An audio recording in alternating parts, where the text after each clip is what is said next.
ఎంతమందికి విరిగిపోవడం ఇష్టం? అంతరంగంలో బాగా విరిగిపోయి బ్రోకెన్నెస్ అంటే ఎంతమందికి ఇష్టం? బ్రోకెన్నెస్, హృదయంలో నెమ్మది ఉండదు, సమాధానం ఉండదు, గుండె పగిలిపోయినట్టుగా ఒక లోతైన భావన, బాగా విరిగిపోయిన భావన, విరిగిపోయి హృదయం ముక్కలైపోయిన భావన. విరిగిన మనస నీకు గాయమైన, కోరినవన్నీ దూరమైన పాట వచ్చింది ఈ మధ్యకాలంలో. ఉన్నారా? విరిగిపోవడం అనేది అసలు ఎవరికి ఇష్టం ఉండదు కదా. ఎవరు కోరుకుంటారు విరగాలని, నలగాలని? మనుషులుగా మనం కోరుకునేది ఏంటంటే విరగటం కాదు, నలగటం కాదు. నాకు ఎప్పుడు కూడా సంతోషం ఉండాలి, గుండె నిండా నా గిన్నె నిండి పొంగి పొరలాలి. ఇదే మన కోరిక. అడిగిందల్లా దక్కాలి, ఆనందం నా ఇంట్లో ఉండాలి, నా ఒంట్లో ఉండాలి, నా పిల్లల్లో ఉండాలి, నా కుటుంబంలో ఉండాలి, నాకు సమృద్ధి ఉండాలి, సంతోషం ఉండాలి, ఆనందమే, ఎప్పుడు ఆనందమే. పట్టిందల్లా బంగారం అవ్వాలి, ఎక్కడ బాధ నాకు రాకూడదు.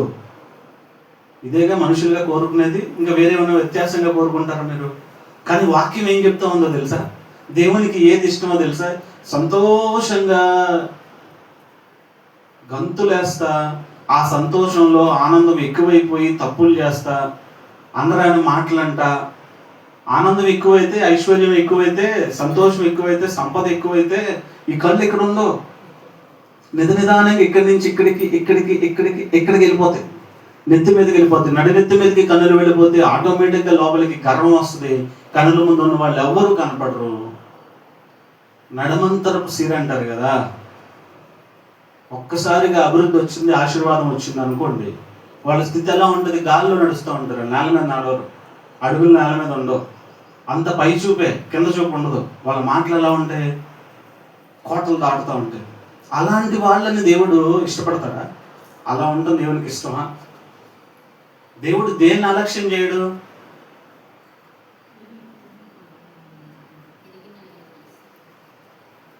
యాభై 51వ కీర్తన 17వ వచనం.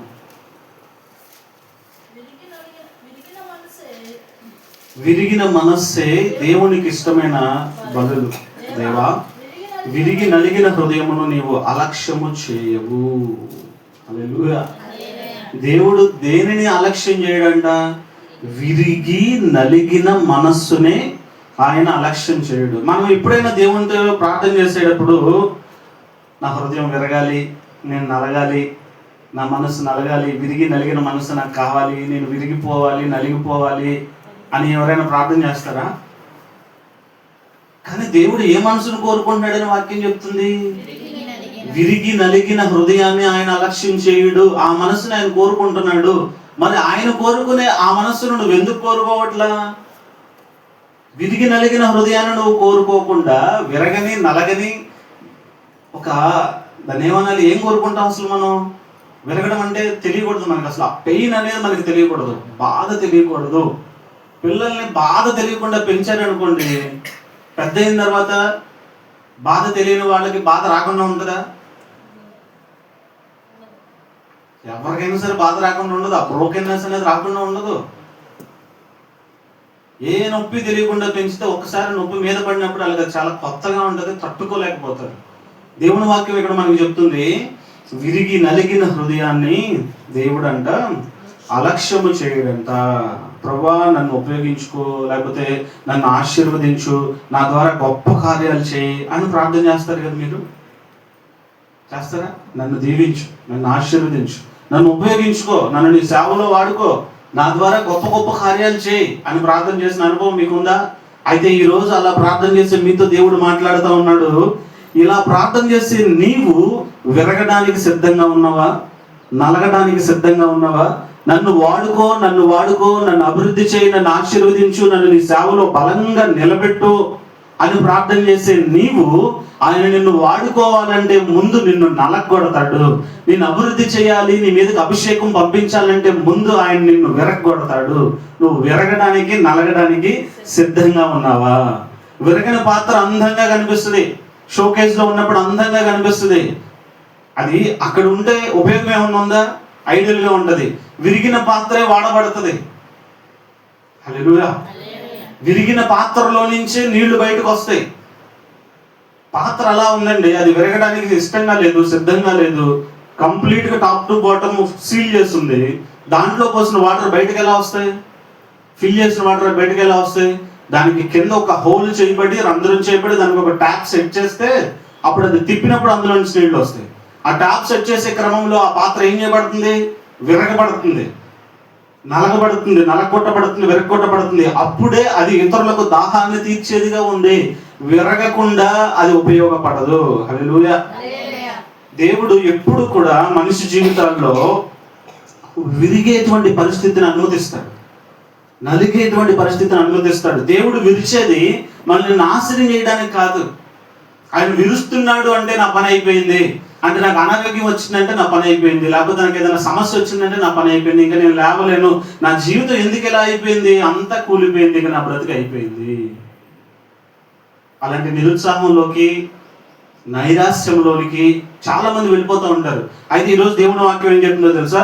దేవుని దృష్టిలో నువ్వు అనుకుంటున్నావు నా అంతం ఇదని, నువ్వు అనుకుంటున్నావు నా బ్రతికి అయిపోయిందని, నువ్వు అనుకుంటున్నావు నా వల్ల ఇంకేది కాదు, ఇది నేను దాటలేకపోతున్నా, ఎంత నలగొట్టుడు ఏంటి, ఎంత విరగటం ఏంటి, ఒక సమస్య తీరిందంటే దాని వెనకాల ఇంకో సమస్య ఏంటి, ఒక అనారోగ్యం వచ్చింది, అమ్మాయి ఎలాగోలా తీర్చుకున్నాను, ఆరోగ్యాన్ని పొందుకున్నాను అంటే మరలా వెంటనే ఫ్యామిలీలో ఇంకొకరికి అనారోగ్యం ఏంటి, ఈ అప్పు తీరిందిరా బాబు ఎలాగోలా తీర్చుకున్నానంటే మళ్ళీ ఇంకొక పెద్ద అప్పు అవ్వటం ఏంటి, దెబ్బ మీద దెబ్బ, దెబ్బ మీద దెబ్బ, ఒక సమస్య తర్వాత ఇంకో సమస్య, సమస్య తీరింది, తీర్చుకున్నాను, అమ్మయ్య ఊపిరి తీసుకున్నాను అనుకునే లోపు ఇంకొక పెద్ద సమస్య వచ్చి మీద పడటం.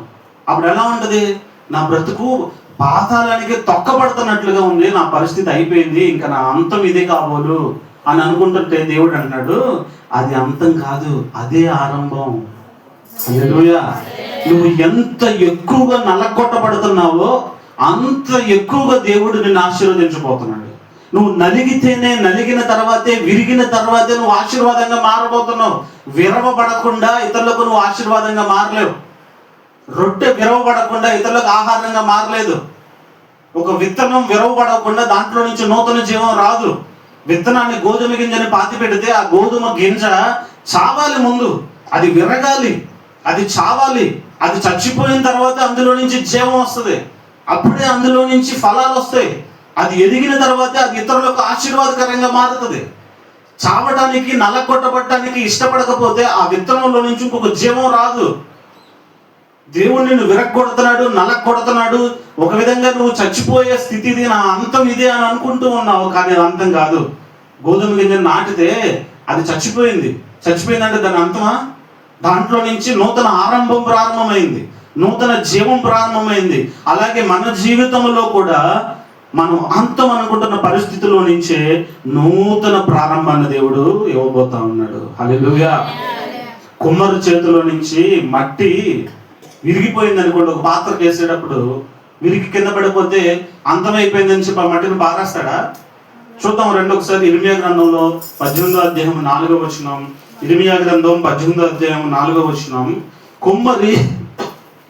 కుమ్మరి జిగట మంటితో చేయుచున్న కుండ వాని చేతులు విడిపోగా ఆ జిగటమన్ను మరలా తీసుకుని కుమ్మరి తనకి యుక్తమైనట్టుగా దానితో మరి ఒక కుండ చేసెను. హల్లెలూయా. ఏం చేశాడు? కుండ తయారవుతుంది, అది విరిగింది, పడిపోయింది. పాత్ర తయారు చేయడానికి ముందే తయారు చేస్తూ ఉన్నప్పుడు ఆ మట్టి ముద్దకు ఒక పాత్ర రూపాన్ని ఇస్తున్న క్రమంలో సారె మీద ఉన్నటువంటి ఆ మట్టి కొంత పాత్రగా తయారైన తర్వాత జారి కింద పడిపోయి విరిగిపోయి మట్టి ముద్దగా పడిపోతే, విరిగిపోయిన ఆ మట్టి ముద్దను ఆయన విసిరేసాడా, పారేశాడా? దాన్ని మరలా సమకూర్చి మళ్ళీ దాన్ని ఒక పాత్రలాగా తీర్చిదిద్దాడు. దేవుడు విరిచిన వారిని, విరిగిన వారిని పారవేయడండి, మళ్ళీ కొత్త పాత్రగా తయారు చేస్తాడు. హల్లెలూయా. ఈరోజు నువ్వు విరిగిపోయి పాడైపోయింది, నా బ్రతుకు నేను అనుకున్న విధంగా జరగలేదు, ఏదో ఈ వ్యాపారంలో నష్టం వచ్చిందో, లేకపోతే నీకు ఆత్మీయంగా, మానసికంగా నువ్వు ఏ కృంగిన స్థితిలో ఉన్నావో, ఏ అనారోగ్యంలో ఉన్నావో, ఏ అప్పుల్లో చిక్కుకుపోయి ఉన్నావో, నేను విరిగిపోయాక ఇది నా అంతం, నా పని అయిపోయింది అని నువ్వు అనుకుంటున్నావేమో. నువ్వు దేవుని చేతిలో ఉన్నట్లయితే ఆ విరిగిపోయిన పాత్రను మరలా నూతనమైన పాత్రగా ఆయన చేస్తాడు. హల్లెలూయా. ఆ జిగట మంటిని ఆయన పారవేలా, విరిగిపోయింది కదా అని చెప్పి దాన్ని తీసుకువెళ్ళి దూరంగా పారవేయాల, విరిగిపోయినట్టు అనిపిస్తుంది. ఇక్కడ మీరు అర్థం చేసుకోవాలి, మీరు మీ జీవితం విరిగిపోయినట్లుగా అంతంలోకి వచ్చేసింది, ఇదేనా అంతం, నేను ఇంకా విరిగిపోయా అన్నట్లుగా మీ హృదయంలో అనిపిస్తూ ఉంటే దాని అర్థం ఏంటంటే మీరు దేవుని చేతిలో ఉన్నారు. హల్లెలూయా. మీరు దేవుని చేతిలో ఉన్నారు. విరగొడుతున్నాడు ఆయనే. ఎందుకంటే విరిగిన తర్వాతే కొత్త షేప్ ఇవ్వబోతున్నాడు, కొత్త ఆకారం ఇవ్వబోతున్నాడు. ఆయన విరగొట్టేటప్పుడు మీరు ఏం చేయాలో తెలుసా? మిమ్మల్ని మీరు ఆయనకి సబ్మిట్ చేసుకోవాలి. దేవుడు మిమ్మల్ని విరగొట్టేటప్పుడు మిమ్మల్ని మీరు ఆయనకి సబ్మిట్ చేసుకోవాలి, అప్పగించుకోవాలి. ప్రభువా నన్ను విరగొట్టు. ఆయన ఏం విరగొడతాడు? ఇందాక చెప్పాను నేను, అభివృద్ధి ఆశీర్వాదం వచ్చినప్పుడు మన హృదయంలోనికి ఆటోమేటిక్గా గర్వం అనేటువంటిది పెరిగిపోద్ది. అనుకున్నట్లుగా జరుగుతూ విజయాల మీద విజయాలు చూస్తూ మీరు కోరుకున్నదల్లా సంపాదించుకుంటూ ఉన్నత స్థితిలోనికి మీకు వెళ్ళే కొలది మీ అంతరంగంలో ఏం బయలుదేరుతుందంటే అహంకారం, గర్వం పెరిగిపోతాం. హల్లెలూయా. దేవుని చేతిలో ఉన్న వారిని దేవుడు అలాగే వదిలిపెట్టడు. మన ఇంట్లో చక్కగా ముచ్చటగా పెంచుకుంటున్న మొక్కని అది ఎలా పడితే అడ్డదిడ్డంగా ఎదుగుతూ ఉంటే పెంచేవాడు అలాగే వదిలేస్తాడా? రోడ్డు పక్కన పెరిగే మొక్కకి ఇంట్లో గార్డెన్లో పెరిగే మొక్కకి వ్యత్యాసం ఉందిగా. గార్డెన్లో ఉన్న మొక్కని చక్కగా అడ్డదిడ్డంగా పెరిగిన కొమ్మల్ని ట్రిమ్ చేసుకుంటూ అందంగా ఒక షేప్ వచ్చేలాగా పెంచుతాం. దారుణ రోడ్ల మీద పెరిగే మొక్కల్ని ఎవరైనా అందంగా కట్ చేస్తారా? మనం దేవుని చేతిలో ఉన్నప్పుడు అడ్డదిడ్డంగా మనలో పెరుగుతున్న కొమ్మల్ని ఆయన కట్ చేస్తాడు. కట్ చేసినప్పుడు మనకి పెయిన్ వస్తుంది, బాధ వస్తుంది, నొప్పి వస్తుంది. అయినా కూడా అందంగా తయారవుతాం, ఒక షేప్లోకి మనం వస్తాం. ఎందుకంటే అహంకారం మనలోనికి వస్తే, ఆ అహంకారం విరగకపోతే దేవుని అభిషేకాన్ని పొందుకోలేం, దేవుని ఆత్మను మనం పొందుకోలేం. దేవుడు మనల్ని అభివృద్ధి చేయాలి, అభిషేకంతో నింపాలి, మనం చేసేటువంటి కార్యాల్లో సక్సెస్లోకి మనం వెళ్ళాలి అంటే, దేవుని తోడుతో మనం అభివృద్ధిని చూడాలి అంటే ఆయన మనలో ఉన్నటువంటి అహంకారాన్ని మొదట విరగొడతాడు. హల్లెలూయా. సామెతల గ్రంథం 16వ అధ్యాయం 18వ వచనంలో ఈ విధంగా ఉంది, అహంకారం విరగకపోతే అభిషేకం నిలవదు. ఇది గుర్తుపెట్టుకోండి. ఆ ఆలోచనతో మనం ఈ వాక్యాన్ని చదువుదాం. నాశనమునకు ముందు గర్వము నడుచును, పడిపోవటనకు ముందు అహంకారమైన మనస్సు నడుచును. హల్లెలూయా. అంటే అహంకారానికి ముందు పతనం ఉందన్నమాట. అహంకారం తర్వాత ఏమొస్తుంది? పతనం వస్తుంది. మనం పడిపోవటానికి ముందు మనలోకి ఏమొస్తుంది?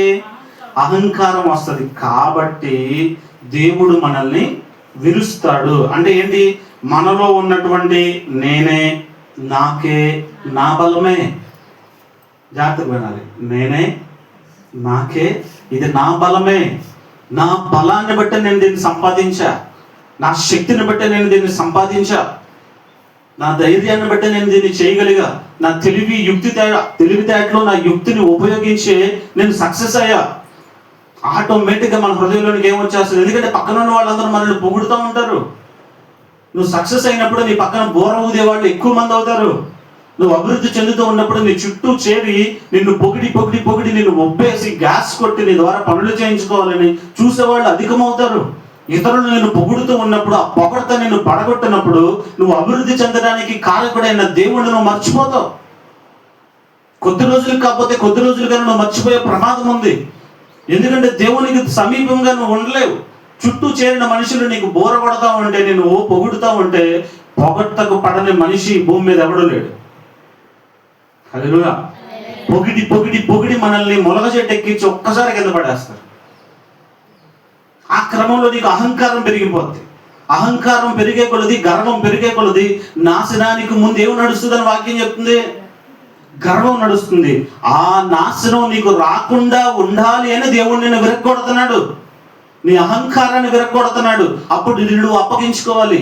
ఏంటి దేవుడు నన్ను ఇలా విరగొడుతున్నాడు అంటే, నన్ను ఎందుకు తలదించుకునేలా చేస్తున్నాడు అని నువ్వు ఆలోచన చేస్తే నువ్వు హృదయంలో రావాల్సింది, నేను నాశనం కాకుండా ఉండటానికి నన్ను ఇలా విరగొడుతున్నాడు అని నిన్ను నువ్వు ఏం చేసుకోవాలి? నిన్ను నువ్వు అప్పగించుకోవాలి. నువ్వు గుర్తుంచుకోవాల్సింది నీ బలం కాదు, నీ శక్తి కాదు, నీ సామర్థ్యం కాదు, అది కేవలం దేవుని కృప మాత్రమే. ఈరోజు నువ్వైనా నేనైనా ఈ విధంగా ఉన్నాము అంటే అహంకారం మనలోనికి రాకుండా, నాశనానికి మనం వెళ్లకుండా ఉండడానికి దేవుడు మనల్ని విరగొడుతూ ఉంటాడు, అహంకారాన్ని విరగొడుతూ ఉంటాడు. ఎందుకంటే మన బలాన్ని మనం చూసినప్పుడు మనకి తెలియకుండానే అంతరంగంలో అతిశయం వచ్చేస్తుంది. కాబట్టి మన బలము చూసినంతసేపు మనం దేవుని బలాన్ని చూడగలుగుతామా? మన సామర్థ్యాన్ని మనం చూసుకుంటున్నంత వరకు దేవుని సామర్థ్యాన్ని మనం ఎంత మాత్రం చూడలేము. మన బలం విరగాలి. ఇక మన బలం లేదు అనుకోవాలి. పేతురుని చూడండి ఒకసారి. పేతురు యేసుక్రీస్తు ప్రభువుతో లోకసువార్త 22:33 వచనంలో ఈ విధంగా మాట్లాడుతూ అంటాడు, ఆయన ప్రభువుతోనే ఉంటాను, ప్రభువా నీతో కూడా చెరలోనికి మరణమునకు వెళ్ళుటకు సిద్ధంగా ఉన్నానని ఆయనతో చెప్పాడు. అంటే నేను నిన్ను విడువను. హల్లెలూయా. మనం కూడా దేవుడికి మాటలు ఇచ్చేస్తాం, నేను నిన్ను విడవను, ఏ సిచ్యువేషన్ వచ్చినా కూడా నేను నిన్ను విడవను, నీతోనే ఉంటాను, నువ్వు మరణానికి వెళ్తే చెరలోకి వెళ్తే నేను కూడా నీతో పాటు వచ్చేస్తానయ్యా అంటాడు పేతురు. పేతురు మీద దృష్టి నిలిపాడు. పేతురు దేవుని మీద దృష్టి నిలిపాడని మాట్లాడుతున్నాడు, నేను నీతోనే వస్తాను అని మాట్లాడుతున్నాడు. అదే అధ్యాయంలో 62వ వచనంలోకి వచ్చేసరికి చూడండి ఆయన ఏ విధంగా మాట్లాడుతున్నాడు, ఏ విధంగా ప్రవర్తిస్తూ ఉన్నాడు. 62వ వచనంలోకి వచ్చేసరికి లోక 22:62 వెలుపులకు పోయి సంతాపపడి ఏడ్చెను.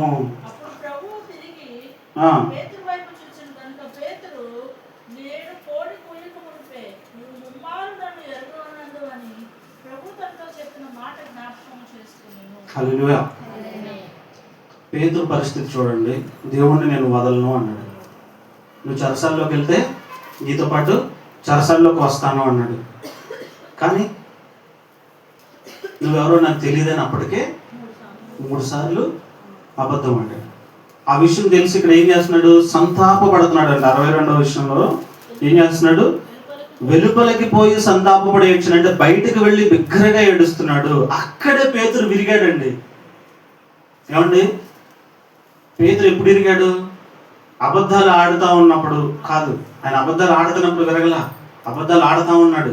ఆడిన తర్వాత ఎప్పుడైతే యేసు ప్రభు చెప్పాడో, నువ్వు ముమ్మార్లు కోడు కూయక ముందు ముమ్మారు నువ్వు అబద్ధం ఆడతావు, బొంకుతావు, నేను ఎవరో తెలియదని చెప్తావని ఎప్పుడైతే చెప్పాడో, ఆ క్షణము అది ఎప్పుడు గుర్తొచ్చిందో అప్పుడు వెలుపలికి వెళ్ళి ఏడుస్తున్నాడు, బయటకు వచ్చి ఏడుస్తున్నాడు. అంతరంగంలో ఉన్నటువంటి తనకి అంత ముందు వరకు తనకి చాలా అతిశయం ఉంది, తన మీద తనకి చాలా నమ్మకం ఉంది, తన శక్తి మీద తన బలం మీద చాలా నమ్మకం ఉంది. ఏంటా నమ్మకం? యేసయ్య నిన్ను సిలువకు తీసుకెళ్ళినా, లేదా నిన్ను చెరగ తీసుకెళ్ళినా, నేను మరణానికి తీసుకెళ్ళినా నీతో పాటు నేనుంటా, నా బలం అది, నా శక్తి అది, నేను ఉండగలను, నేను ఎదుర్కోగలను అని తన మీద తనకి అమితమైన విశ్వాసం, అమితమైన నమ్మకం. తను అతిశయించాడు, తనని బట్టి, తన బలాన్ని బట్టి అతిశయించాడు, తన శక్తిని బట్టి అతిశయించాడు. తన శక్తిని తన బలాన్ని చూసినంత వరకు దేవుని యొక్క శక్తిని గమనించలేకపోయాడు, దేవుని ఔన్నత్యాన్ని గుర్తించలేకపోయాడు. తన శక్తి తన బలం ఎప్పుడు విరిగింది?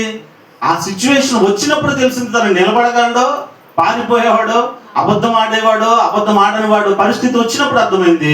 దేవుడు చెప్పిన మాట ఎగ్జాక్ట్ గా నెరవేరింది. 3 సార్లు అబద్ధం ఆడాడు. చిన్న పిల్ల దగ్గర కూడా, ఒక దాసి పని మనిషి దగ్గర, చిన్న బిడ్డ దగ్గర కూడా అబద్ధం ఆడేంత పరిస్థితిలోనికి వెళ్ళిపోయాడు. తన బలం ఎలాంటిది?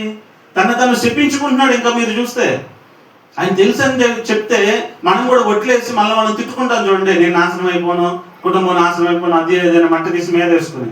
అట్లా తను తప్పించుకోవటానికి అబద్ధాలు ఆడేస్తున్నాడు. తను చెప్పించుకునే స్థితిలోనికి వెళ్ళిపోయాడు. అప్పుడు యేసుప్రభు ఆయన వైపు చూసి ఎప్పుడైతే ఆయన చెప్పిన మాటను ఈయన గుర్తు చేసుకున్నాడో అక్కడ విరగడం ప్రారంభమైంది. హల్లెలూయా. ఎందుకంటే అప్పటి నుంచి పేతురుని దేవుడు విరిగాడు కనుకనే తర్వాత అపోస్తుల కార్యాలు 2వ అధ్యాయంలో పేతురుని ఎలా వాడుకున్నాడు దేవుడు. ఆయన ఒక్క చోట నిలబడి మాట్లాడితే 3000 మంది బాప్తిసం తీసుకున్నారు. హల్లెలూయా. ఒకప్పుడు అబద్ధములు ఆడినవాడు, ఒకప్పుడు బొంకినవాడు, పారిపోయినవాడు, పసి బిడ్డ దగ్గర కూడా ధైర్యంగా నిలబడలేనివాడు, తన బలాన్ని చూసుకున్నంత వరకు తన బలం తనని పడేసింది, పతనావస్థలోకి తీసుకువెళ్ళింది. తన బలం కాదు అని ఎప్పుడైతే తన బలాన్ని విరగొట్టుకున్నాడో దేవుడు తనను విరగొట్టడం ప్రారంభించాడు. హల్లెలూయా. పేతురుని ఎలా విరిచాడో తెలుసా? అబద్ధాలు ఆడేలాగా. పేతురుకి ఆ పరిస్థితి ఎదురైనప్పుడు తన శక్తి ఏంటో అర్థమయ్యేలా చేశాడు దేవుడు. మనల్ని కూడా విరగొడతాడు. ఆ సమస్యను మన ముందుకు తీసుకొచ్చినప్పుడు మనం నిజంగా అబద్ధాలు ఆడతామా, నిలబడతామా, బొంకుదామా, ధైర్యంగా ఉంటామా, అబద్ధం ఆడకుండా సత్యాన్ని చెప్తామా? మన బలం మీద ఆధారపడితే మనం అబద్ధం ఆడకుండా ఉండలేము. పేతురు ఎగ్జాంపుల్. మన బలం మీద మనం ఆధారపడితే అక్కడ పరిస్థితిని మనం ఎదుర్కోలేము. ఎప్పుడైతే విరిగాడో తనకు అర్థమైంది, నా బలం కాదు, నా బలం ఎందుకు పనికిరాదు, నా శక్తి ఎందుకు పనికిరాదు అది ఎప్పుడైతే ఆయన అర్థం చేసుకున్నాడో, విరగ్గొట్టబడ్డాడో, అప్పుడు దేవునికి పరిపూర్ణంగా తన హృదయాన్ని సమర్పించాడు. ఆ విరిగి నలిగిన హృదయాన్ని దేవుడు అలక్ష్యం చేయలా. పేతురు హృదయాన్ని దేవుడు అలక్ష్యం చేశాడా? విరిగిపోయింది, నలిగిపోయింది, నువ్వు పనికిరావు, నువ్వు అబద్ధం ఆడావు, నువ్వు బొంకావు, నువ్వు నాకు పనికిరావు అని చెప్పి పారేశాడా? కుమ్మరి పాత్రను తయారు చేస్తున్నప్పుడు మట్టి ముద్ద జారి పడిపోతే ఆ మట్టి ముద్దను విసిరేయకుండా మరలా దాన్ని తెచ్చి నూతనంగా ఒక షేప్ లోకి తీసుకొచ్చి దాన్ని ఒక పాత్రగా చేసినట్లుగా పేతురుని అక్కడి నుంచి మరలా కట్టడం ప్రారంభించాడు దేవుడు. హల్లెలూయా. ఎలా కట్టాడయ్యా అంటే తన శక్తిని తను మర్చిపోయాడు, తన బలాన్ని తను మర్చిపోయాడు, తన ఉనికిని తను మర్చిపోయాడు.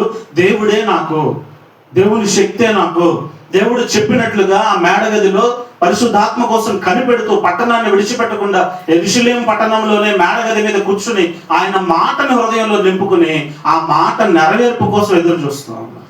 పరిశుద్ధాత్మ శక్తి వాళ్ళ మీదకి దిగివచ్చేలాగా తగ్గించుకుని వాళ్ళు సమర్పించుకుని ఆ మాట కోసం మేడగదిలో ఎదురు చూస్తున్నప్పుడు ఆ అపోస్తలుల కార్యాలు 2వ అధ్యాయంలో పరిశుద్ధాత్మ వాళ్ళ మీదకి దిగినప్పుడు అక్కడ పేతురు నిలబడి మాట్లాడితే 3,000 మంది అప్పటికప్పుడు బాప్తిసం తీసుకున్నారు. హల్లెలూయా. 3 సార్లు అబద్ధాలు ఆడిన ఈ వ్యక్తి, 3 సార్లు యేసుప్రభు ఎవరో నాకు తెలియదని ఈ వ్యక్తి నిలబడి ప్రసంగం చేస్తే 3,000 మంది మారారు. హల్లెలూయా.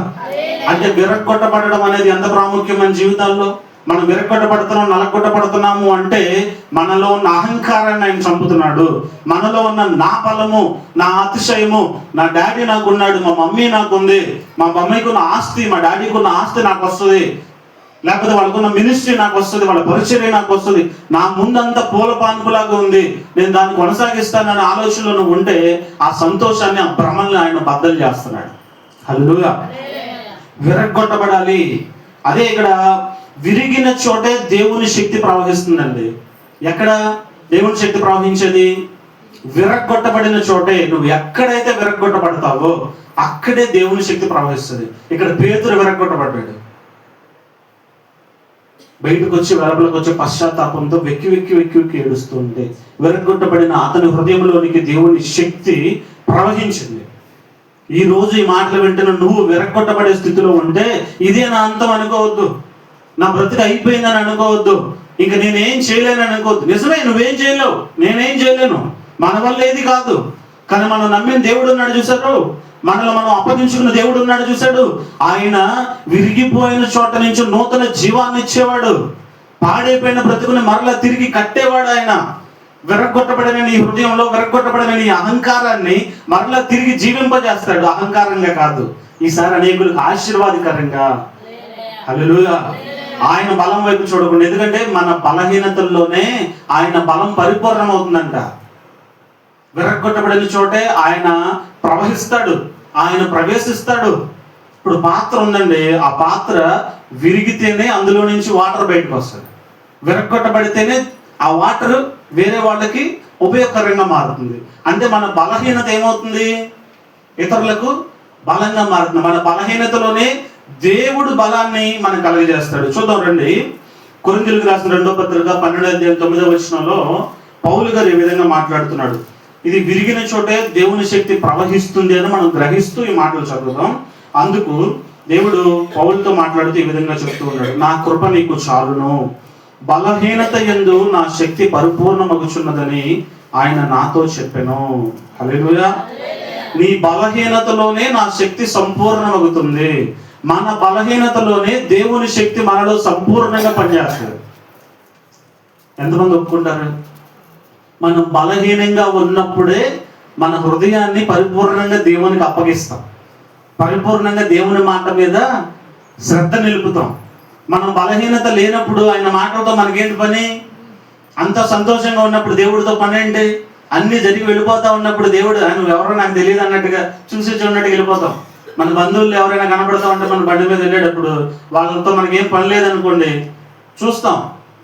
చూస్తే మళ్ళీ ఆయన పలకరించాలేమో అన్నట్లుగా చూసి చూడనట్టు కన్నడ తిప్పుకొని వెళ్ళిపోయినట్టు దేవుణ్ణి కూడా అలాగే చేస్తాం. మనం బలహీనతలోనే మనం బలాన్ని పొందుకుంటాం. మనం బలం ఉన్నంత వరకు ఏం చేస్తాం? మనమే పనిచేస్తాం, దేవునికి చోటివ్వం. అదే కదా, మనం బలంగా ఉన్నప్పుడు దేవునికి చోటిస్తాం మన జీవితంలో ఇవ్వం. కానీ అదే కనుక మనం విరిగినప్పుడు, బలహీనతలో ఉన్నప్పుడు మనం ఏం చేస్తాం? దేవుని మీద ఆధారపడతాం, కంప్లీట్గా దేవుని మీద డిపెండ్ అవుతాం.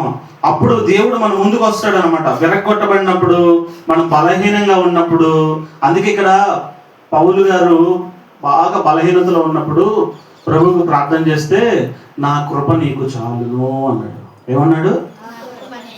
ఆయన బలహీనత పూర్తిగా తీసేలా. ఎందుకంటే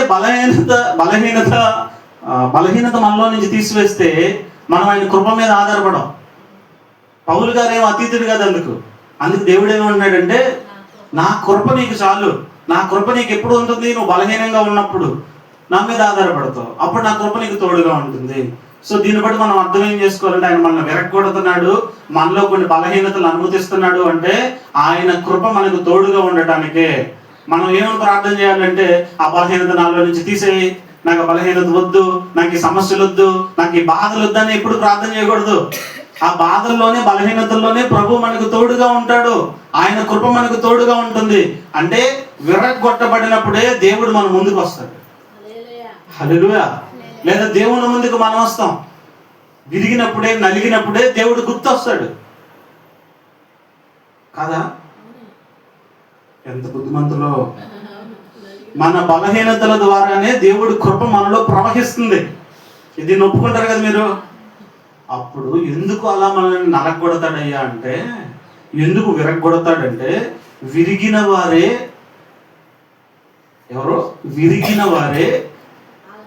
ఇతరుల యొక్క విరిగినప్పుడు కలిగే బాధను అర్థం చేసుకోగలరు. హల్లెలూయా. నిజంగా ఎదుటివాడిని బాధను ఎవరు అర్థం చేసుకోగలరు? ఆ బాధను ఆల్రెడీ అనుభవించిన వాడు అర్థం చేసుకోగలడు. విరగొట్టబడిన వాడు ఎదుటివాడి విరిగిపోయిన స్థితిని చూసి కామెంట్ చేస్తాడు, అపహాస్యం చేస్తాడు. వాళ్ళ బాధలు వీళ్ళకి ఎలా కనిపిస్తాయి అంటే, కామెంట్లు చేయడానికి, ఒక నవ్వటానికి, అపహాస్యం చేయడానికి, ఎలా దాన్ని ఏమనాలి, వాళ్ళ బాధను అర్థం చేసుకోకుండా తీర్పులు తీరుస్తారు. ఒక మాటలో చెప్పాలంటే విమర్శిస్తారు, తీర్పులు తీరుస్తారు. ఎదుటివాడు ఏడుస్తూ ఉంటే ఆ ఏడుపుని చూసి, వాళ్ళ బాధను చూసి, విరగొట్టబడిన వాడు, ఆ బాధ తెలియని వాడు, ఒడ్డున ఉన్నవాడికి నీళ్ళలో లోతు తెలుస్తుందా? హేళన, అపహాస్యం చేస్తారు. ఈత ఈదేవాడికి తెలుస్తుందా బాధ? నువ్వు ఆల్రెడీ ఈత ఈదిన వాడు అనుకో, అదంతా ఈది వచ్చావనుకో, ఆ బాధ నీకు కూడా తెలుస్తుంది. ఇప్పుడు పిల్లలు ఉంటారు చూసారా, పిల్లకాకి ఏం తెలుసు ఉండేది దెబ్బని. పిల్లలు ఉంటారు చూసారా, పెద్దవాళ్ళు చెప్పిన మాటలు వీళ్ళకి అర్థం కావు, వీళ్ళకి అపహాస్యంగా ఉంటది. ఎప్పుడు చూసినా సరే, ఏది చేసినా సరే నాలో తప్పులు ఎదుగుతావు. నేను ఏది చేసినా అలా కాదు నాన్న, ఇలా చేయంటావు, అది తినొద్దంటావు, ఇది తినొద్దంటావు, అక్కడికి వెళ్ళొద్దంటావు, ఇక్కడికి వెళ్ళొద్దంటావు, వాళ్ళతో వద్దు నాన్న, స్నేహం మంచిది కాదంటావు, లేకపోతే ఇలాంటి బట్టలు వేసుకోవద్దు నాన్న అంటావు, ఇలాంటి వస్త్రాలు వద్దు, నువ్వు ఇలా ఉండు అలా ఉండు అంటావు. అంటే వీళ్ళకి ఎలా ఉంటుంది? వీళ్ళ అంతరంగంలో వీళ్ళకి అపహాస్యంగా ఉంటది. వీళ్ళు ఆ బాధలు పడల. ఒకప్పుడు మీరు ఆ బాధలు పడొచ్చారు. వాళ్ళతో తిరిగితే ఎలా ఉంటుందో, వీళ్ళతో మాట్లాడితే ఎలా ఉంటుందో, ఇవి ధరిస్తే ఇవి తింటే ఎలా ఉంటుందో మీకు ఆ నొప్పి తెలుసు, ఆ బాధ తెలుసు, ఆ ఎక్స్పీరియన్స్ మీకు ఉంది, నలగొట్టబడిన స్థితి మీకు ఉంది. వీళ్ళకి ఏం తెలియదు, ఇప్పుడే ఫ్రెష్గా వస్తున్నారు కదా, గాల్లో తేలుతున్నట్టు ఉంటుంది వీళ్ళకి. టీనేజ్ వయసులో ఎస్పెషల్లీ 19 వచ్చే వరకు, 14, 12, 13, 13 సంవత్సరాల నుంచి 19 సంవత్సరాలు ఈ వయసు మధ్యలో ఉన్న పిల్లలు వాళ్ళ ఆకాశంలో తేలియాడుతూ ఉంటారు. మగవాళ్ళు అయితే కాలర్ పైకే ఉంటుంది, వాళ్ళకి కిందకు ఉండదు. ఎలా ఉంటుందంటే, ఎవరేది చెప్పినా, నాకు బ్యాచ్ ఉంది, నా ఫ్రెండ్స్ ఉన్నారు, ఏదైనా సరే వాలిపోతారు, మా వాళ్ళు మేము ఏదైనా చేయగలం అన్నట్టు ఉంటుంది వాళ్ళకి. ఆ స్నేహితులు కొట్టే దెబ్బ వాళ్ళకి తెలియదు, వాళ్ళ ద్వారా ఎదురయ్యే సమస్యలు వాళ్ళకి తెలియదు. ఆ నలుగుడు ఏంటో, ఆ విరుగుడు ఏంటో వాళ్ళకి అర్థం కాదు. పెద్దలుగా ఉన్న మీరు ఆ విరుగుడు నలుగుడు గుండా మీరు వెళ్ళారు కాబట్టి అది ఎలా ఉంటుందో మీకు తెలుసు. కానీ ఆ సామెత చెప్పానే, పిల్ల కాకి ఏం తెలుసు ఉండేది చెప్పని. ఉండేలతో కొడితే ఎంత నొప్పి ఉంటుందో ఆ పెద్ద కాకి తెలుసు, ఆల్రెడీ దెబ్బలు తిని తప్పించుకుని బ్రతికితే. ఇప్పుడు ఈ పిల్లకాకి నొప్పి తెలియదు కదా, ఏంటి మమ్మీ భయపడతావు? వాళ్ళకి భయపడాలా, మనం వీళ్ళకి భయపడాలా? ఏంటి అసలు నువ్వు? వాళ్ళేంటి మనమేంటి? మనం ఎందుకు భయపడాలి? ఎవరికి భయపడక్కర్లా అని ఎదురెళ్తే ఆ దెబ్బ తగిలినప్పుడు తెలుస్తుంది ఆ బాధ కదా. అంటే విరగొట్టబడితేనే ఎదుటివాడి బాధను మనం అర్థం చేసుకోగలం, అప్పుడు వాళ్ళని మనం స్వస్థపరచగలం. హల్లెలూయా. అందుకే దేవుడు మనల్ని విరగొట్టడానికి అనుమతిస్తాడు. విరిగిన హృదయం నుంచే ఏం పుడుతుంది? నిజమైనటువంటి సేవ పుడుతుంది, నిజమైనటువంటి ఆదరణ పుడుతుంది. విరిగిన మనస్సులో నుంచే ఎదుటివాడి బాధను అర్థం చేసుకునే మనసు పుడుతుంది. అందుకే దేవుడు మనల్ని విరగొడతాడు. అందుకే మనల్ని దేవుడు ఏం చేస్తాడు? నలగొడతాడు. విరిగిన వాళ్ళు అర్థం చేసుకుని కనికరంతో మాట్లాడతారు. విరగని వారు అర్థం చేసుకోకుండా తీర్పులు తీరుస్తారు. మనం చెప్పేది కహానీ లాగా ఉండదు, వాళ్ళకి కథలాగా ఉంటుంది. వాళ్ళకి అర్థం చేసుకోరు, నొప్పి తెలియదు వాళ్ళకి, బాధ వాళ్ళకి అర్థం కాదు. ఏదో కథ చెప్తున్నారులే నాకు అనుకుంటారు. అందుకే దేవుడు మనల్ని విరగొడుతున్నాడు. ఇప్పుడు చెప్పండి, విరగడం అనేది మనకి మంచిదా కాదా? దేవుడు మనల్ని విరగొడుతున్నప్పుడు మనం దేవుడికి అప్పగించుకోవాలా వద్దా? పౌలు ప్రార్థన చేసినప్పుడు దేవుడు ఏమన్నాడు? నా కృప నీకు చాలు అన్నాడు. మీరు ప్రార్థన చేసేటప్పుడు నీ కృప నాకు కావాలయ్యా అని ప్రార్థన చేస్తారా? నాకు ఈ బాధ వద్దు, తీసే, నాకు ఈ సమస్య వద్దు, తీసే, అసలు ఏ నొప్పి నాకు వద్దు, ఏ బాధ నాకు వద్దు అని ప్రార్థన చేస్తారా?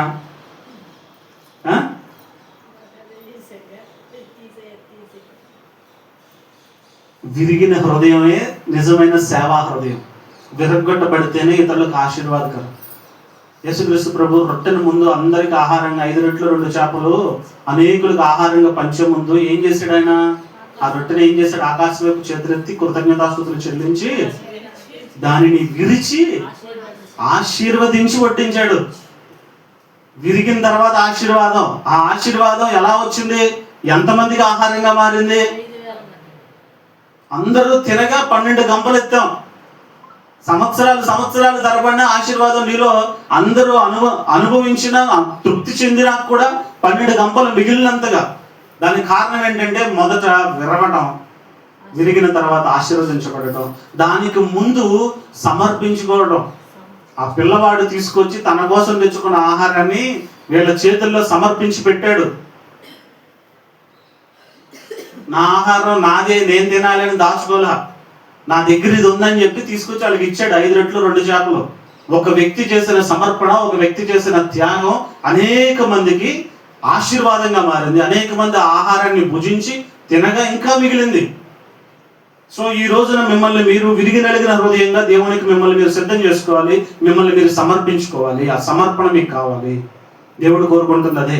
మీరు ఇప్పుడు విరిగిన స్థితిలో, నలిగిన స్థితిలో నా అంతం ఇదే, నా పని అయిపోయింది అనుకుంటున్నారా? అక్కడి నుంచి దేవుడు నూతనంగా కొత్తగా నిన్ను చేయబోతా ఉన్నాడు. హల్లెలూయా.